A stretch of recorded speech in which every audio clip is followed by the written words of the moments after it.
Hello friends, welcome in our चसी वाला channel. आज हम क्या करने वाले हैं, केमिस्ट्री है, साइंस, ओके, ये पढ़ने वाले हैं। इसका हमें ये पार्ट नंबर 9 है।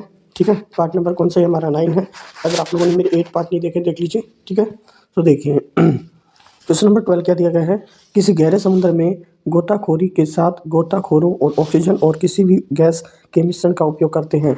कौन सा? हाइड्रोजन करते हैं, नाइट्रोजन, आर्गन, हीलियम। तो ऑप्शन आएगा डी, हीलियम। हीलियम और ऑक्सीजन का मिश्रण गहरे समुद्र में गोताखोरों द्वारा वायु के स्थान पर सांस लेने के लिए प्रयोग किया जाता है। कौन सा किया जाता है यहाँ पे?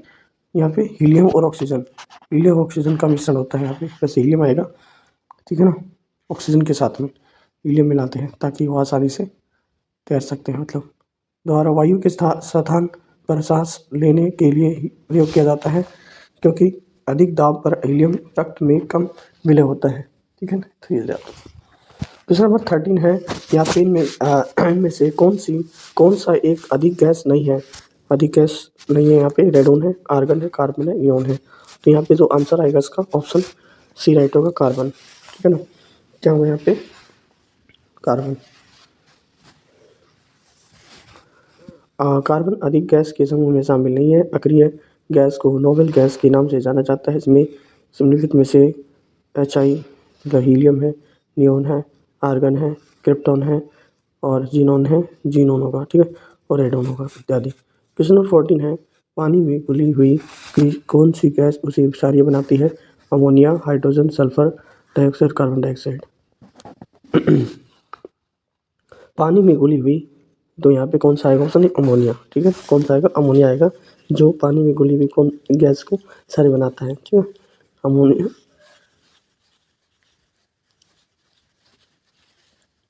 देखो, पानी में घुली हुई अमोनिया गैस उसे क्षारीय बनाती है। अमोनिया के ध्रुवीय गुण और उसकी हाइड्रोजन बंध बनाने की क्षमता कुछ हद तक पानी में अमोनिया उच्च घुलनशीलता को दर्शाता है। और जलीय विलयन के में अमोनिया एक क्षार की तरह कार्य करता है और जल में से हाइड्रोजन आयन प्राप्त कर अमोनियम हाइड्रोक्सी आयन निर्मुक्त करता है। NH3CH अमोनियम हो गया प्लस और ऑक्सीजन हो गया, तो अमोनियम NH4 और प्लस में NH4 प्लस में OH नेगेटिव होगा। ठीक है, देखिए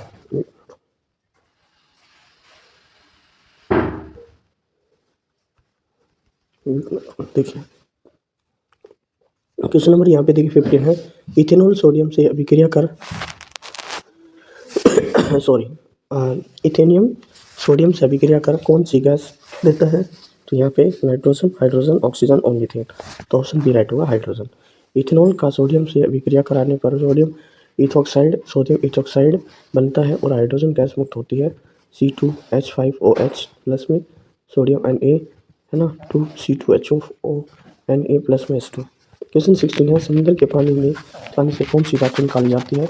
पोटेशियम है, मैग्नीशियम है, एल्यूमिनियम है, बेरियम है। तो यहाँ पे ऑप्शन बी, ठीक है ना, मैग्नीशियम को डॉ विधि द्वारा समुद्र के लवण MgCl2H2O6 हो गया और द्वारा निष्कासित किया जाता है। इसका उपयोग इलेक्ट्रॉन 95% मैग्नीशियम प्लस 5% जिंक एवं मैग्नीलियम 1 से 15% मैग्नीशियम 85 से 90% एल्यूमिनियम बनाने में उपयोग होता है।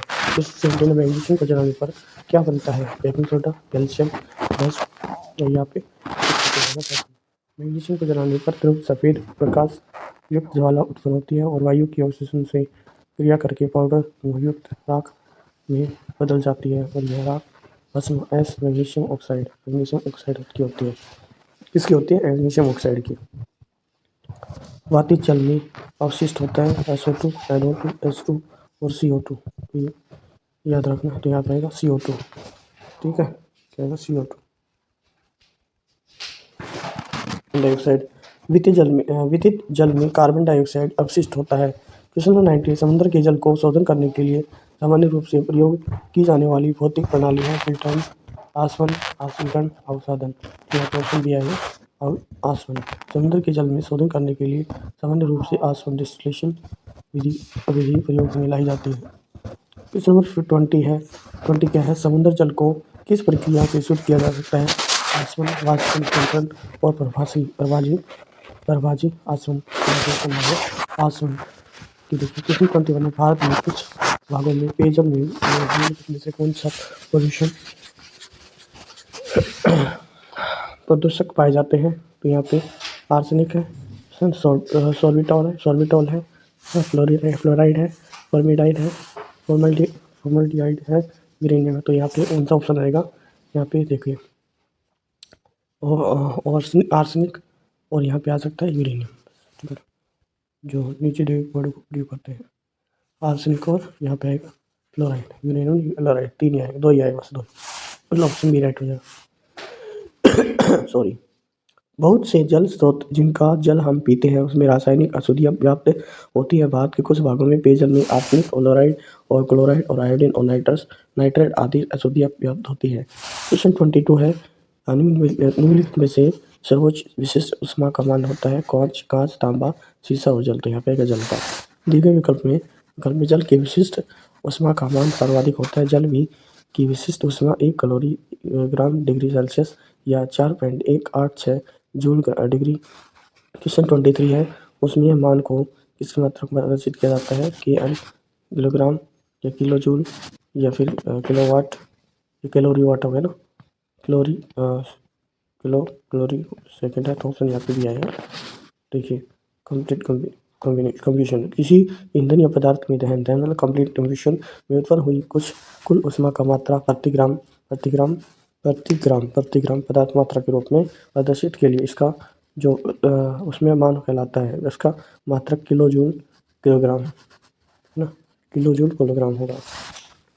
देखिए क्वेश्चन 24 है, क्वेश्चन 24, किसी द्रव के बारे में उबल गया तब कहते हैं उसका वाष्प दाब परिवर्तन दाब की अपेक्षा अधिक होता है, वाष्प दाब परिवर्तन दाब से कम होता है, वाष्प दाब परिवर्ती दाब के बराबर होता है या वाष्प दाब शून्य हो जाता है।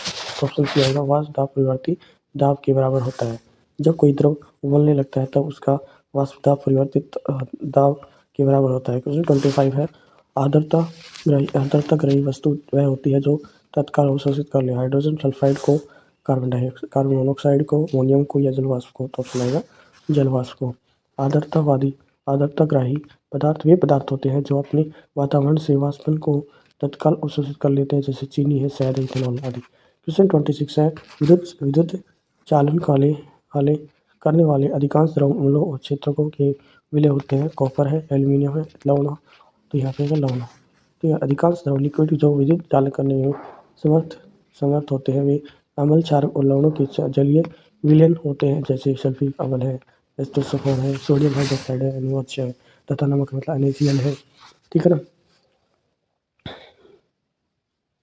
क्वेश्चन 27 है, वायुमंडल में जल वाष्प की मात्रा मापी जाती है, ठीक है, मापी जाती है आर्द्रता के रूप में, है ना, बंदूकों के रूप में या सभी। तो ऑप्शन आएगा ऑप्शन आर्द्रता के रूप में। वायुमंडल में विद्यमान अदृश्य जल वाष्प की मात्रा आर्द्रता कहलाती है। क्वेश्चन 28 है, सूक्ष्म जीवों द्वारा कार्बनिक यौगिक से अल्कोहल के उत्पादन को कहते हैं वायु शोषण, दहन या फिर किण्वन। तो ये ऑप्शन आएगा किण्वन, ठीक है। किण्वन की प्रक्रिया सूक्ष्म जीवों द्वारा कार्बनिक यौगिकों से अल्कोहल का उत्पादन होता है।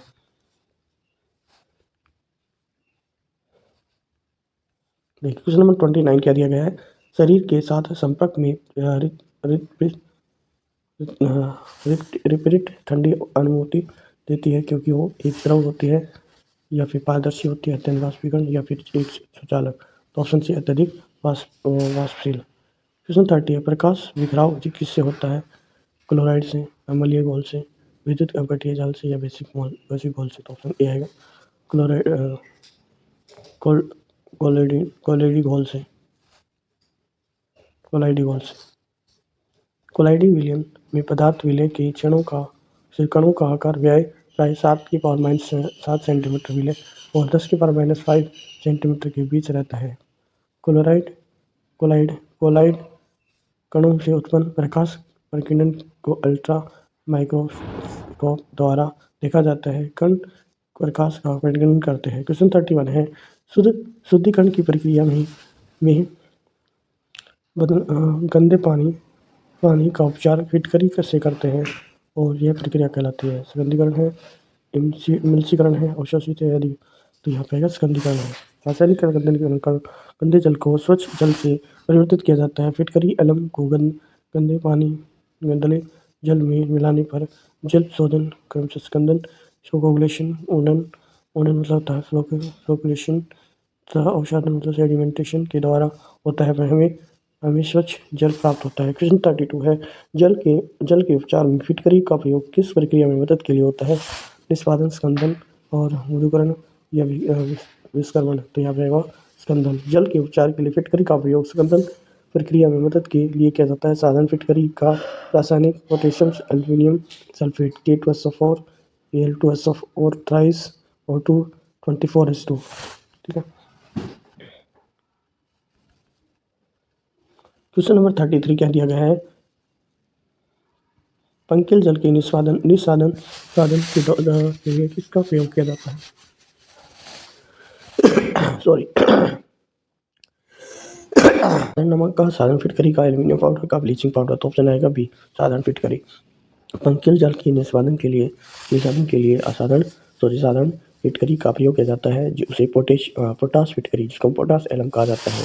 34 है पानी में लटके हुए कोलाइडी कण किस प्रक्रिया में से हटाए जा सकते हैं? स्कंदन से, निस्कंदन से, निस्यंदन से या यहाँ पे अधिक शोषण से अवशोषण। तो यहाँ पे आएगा स्कंदन से। पानी में अवस्थित मिट्टी रेत अन्य कोलाइड अशुद्धि को दूर करने के लिए जल में पोटास एलम फिटकरी का प्रयोग किया जाता है। फिटकरी जल विलीन होकर के पोटेशियम और एल्यूमिनियम और सल्फर आयनों को शोषित हो जाती है और इससे एल्यूमिनियम आयन Ai ऋणात्मक क्लोराइड अशुद्धि को स्कंदन के में कर देता है। देखिए क्वेश्चन 35 है मामूली कट जाने पर फिटकरी रक्तस्राव को रोक देती है। इसका कारण है विलायन है या इमल्सन है, अपवहन है या फिर स्कंदन है। तो ऑप्शन डी राइट होगा स्कंदन। मामूली कट जाने पर फिटकरी इसका रासायनिक नाम पोटेशियम एल्यूमिनियम सल्फेट है। इसका उपयोग किया जाता है। यह रक्तस्राव को रोक देता है। इसका कारण स्कंदन कोगुलेशन होता है। क्वेश्चन 36 है अपशिष्ट जल उपचार के लिए रिएक्टर शब्द का अर्थ होता है आधान होता है लिथार्टैंक या अभिवार्चक या फिर वातन। सुनाएगा आधान। अपशिष्ट जल में उपचार में रिएक्टर शब्द का अर्थ आधान होता है। क्वेश्चन नंबर 37 आयोडीन और पोटेशियम क्लोराइड के मिश्रण में से आयोडीन को अलग किया जा सकता है अवसादन द्वारा, फिल्ट्रेशन के द्वारा। ठीक है ना, या यहाँ पे ऊर्ध्वापातन या फिर अवसन द्वारा। तो यहाँ पे आएगा ऑप्शन सी ऊर्ध्वापातन। ठीक है, ऊर्ध्वापातन ऑप्शन सी राइट हो। आयोडीन को आयोडीन और पोटेशियम क्लोराइड के मिश्रण से ऊर्ध्वापातन द्वारा अलग किया जा सकता है। ओके, अगर आप लोगों ने अगर आप लोगों ने मेरा 9th पार्ट देख लिया साइंस का, तो मेरे सारे पार्ट अगर आप लोगों ने देखे अच्छी बात है, अगर नहीं देखे देख लीजिए, तभी आपको ये चीज़ें समझ में आएगी। ठीक है, ओके, थैंक यू, बाय।